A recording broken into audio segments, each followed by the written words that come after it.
Hey everybody, it's Jason Blaha here, and I want to just very briefly talk with everyone about the fact that carbohydrate intake is something that varies massively from person to person, and I really hate it when someone tries to give someone a set percentage of carbohydrates in their diet, or they try to base it upon grams of body weight, and it doesn't matter whether we're bulking or cutting.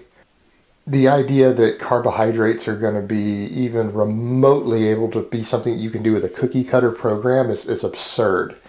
And it's because carbohydrate needs vary tremendously from person to person based upon total activity, TDE, what your training looks like, your metabolism, how insulin sensitive you are. This is something that you really have to mess with a lot to find your sweet spot at any given time, and I can promise you that whatever that sweet spot is, it's going to change.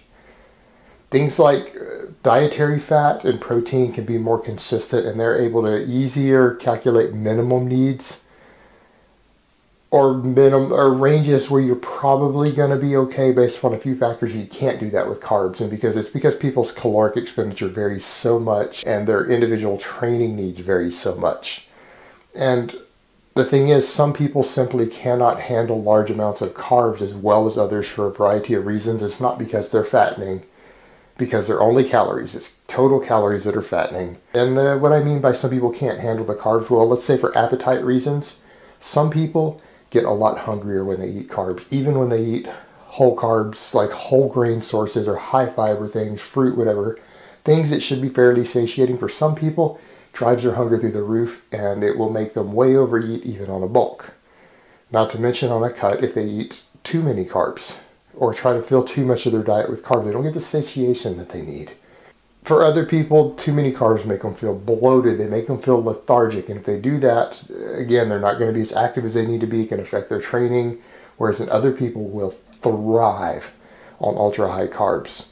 And so the thing is, for one person, 200 grams of carbs might be sufficient for gaining muscle. And for another, they might need 1,000. They might need a full kilogram of carbs a day. And a lot of people say, no, that's only guys on drugs. And no, that's not true. I'm going to give you guys a very extreme example. This is a personal friend of mine. Not an internet friend, but a personal friend. About to link you one of his photos. This is a friend of mine who competes in powerlifting. Now, of course, he's 6'5". He competes in the 105 kilo class in the IPF. He is a legit drug-free, lifetime drug-free lifter. He's been training about 7 or 8 years. I know just from my personal friendship with him, he isn't real big on gear. He's okay with other people using it. He's just not okay with himself using it. And I'm not going to get into his personal reasons why, but he's got good reasons not to. Now, this is someone who's been trying to bulk for 18 months straight. And for the past 6 months, he's been eating 1,000 grams of carbs a day. Does no cardio because he has a physically active job where he's on his feet 40 hours a week. He doesn't believe in cardio. He thinks cardio is bad. He lifts 4 days a week. Now, for some of you guys say, well, his arms aren't that big. He doesn't do any arm work. His arm work is bench press and rows. But here's what he looks like.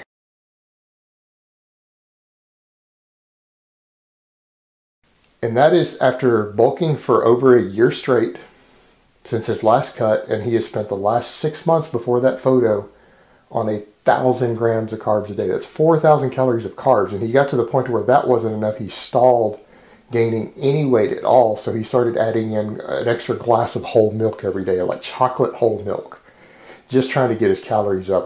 I know he had stalled at something like 5,500 calories a day. And so he had to increase that because he was on 5,500 calories a day and had been like 6 or 7 weeks and hadn't gained a single ounce on the scale. And he's had to do that because he started out at about 120 pounds. This guy would look like a toothpick 8 years ago. And he's one of those guys, he's tall, trains hard, fast metabolism. He has to have that. And in fact, again, that's a guy who, he hasn't gotten very fat. That is a year and a half of bulking in 6 months on 1,000 grams of carbs. And he's not particularly fat. He might be bodybuilder fat, but not by normal standards. And so it comes back to that point of you take one person who's training at a certain threshold and you put them on 300 grams of carbs a day, they're going to balloon up fat. You take someone like my friend there, his weight gain, both muscle and fat and water, stalled at one point on 1,000 grams of carbs a day, and he had to add an extra fat just to get the calories up, just from milk.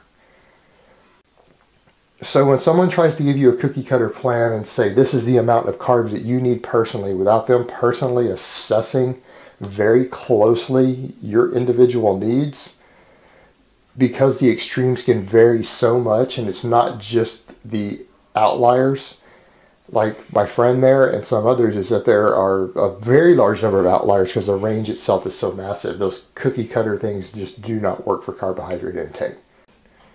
Alright guys, but that's really all I have to say on that today. I hope it has been informative, and I will talk to you guys next time. But let me give you guys a bicep shot before I go. I'll give you guys a side chest.